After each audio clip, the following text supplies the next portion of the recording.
Non ci sono dubbi, quest'Agragas è un rullo compressore. Rifila 6 reti alla malcapitata Parmonval e rafforza la leadership della classifica. In poche parole, allo Monaco non c'è stata partita, malgrado la buona volontà e la generosità dei ragazzi del tecnico palermitano Aldo Bellingardo. La gara si sblocca al 19esimo per un plateale atterramento di Mansour da parte di Lamattina. Sul dischetto si presenta Garufo che insacca. La Parmonval accusa il colpo, pecca ingenuamente in difesa e al 29esimo incassa il raddoppio. Da loro supera il diretto avversario, cross al centro e per Pavisic è un gioco da ragazzi depositare il pallone in fondo al sacco. Locali storditi dal doppio svantaggio, al 31esimo infatti subiscono il tris su calcio di rigore trasformato da Mansour. Nell'azione l'attaccante Pavisic sfugge alla guardia di Tarantino, ma il difensore palermitano lo atterra. Dagli 11 metri trasforma lo stesso Mansour. Lo stesso Tarantino viene contemporaneamente espulso per fallo da ultimo uomo. Parmonval in 10, peggiora la situazione, ma non è finita perché prima della chiusura del tempo Semensin, a conclusione di un'azione personale in velocità, fissa il poker. Akragas padrone del campo, Parmonval in evidente difficoltà tecnica e tattica, girandola di sostituzioni da ambo le parti nel secondo tempo e dopo un palo al 50esimo del nuovo entrato Vitelle al 51esimo lo stesso porta 5 le reti. Per i padroni di casa ci si mette di mezzo anche la sfortuna ed un nuovo tiro di Vitelle viene deviato nella propria rete da Di Maira. Il guanto di sfida è lanciato alle dirette concorrenti. Adesso si inizia a intravedere la strada maestra intrapresa dall'Akragas che da oggi porta a 4 il distacco dalle immediate inseguitrici. Lenna infatti è stato fermato al Gaeta da un sorprendente Resultano, prossimo avversario dell'Akragas mercoledì prossimo per i quarti di Coppa Italia. Gli inseguitori sono tutti in gruppo con 15 punti e tra loro c'è anche il Pro Favara che ha sconfitto un oratorio marineo duro a morire.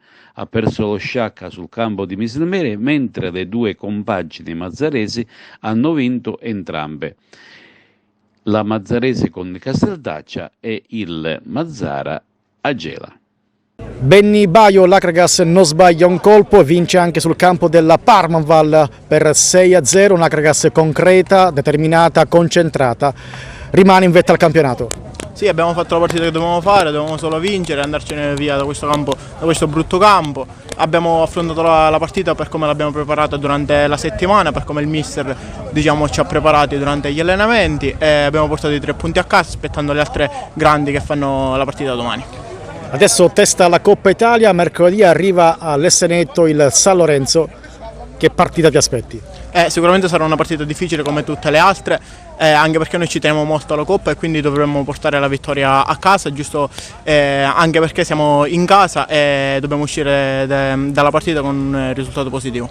Un Akragas che vince e convince, qual è la vera forza di questa squadra? Sicuramente è il gruppo oltre che al singolo, perché è comunque edificante giocare con giocatori come Cristian Caccetto oppure Desiderio Garufo, ma oltre ad essere grandi giocatori in campo sono anche grandi uomini fuori dal campo, aiutano molto soprattutto dentro lo spogliatoio ed è proprio per questo la nostra forza per vincere le partite.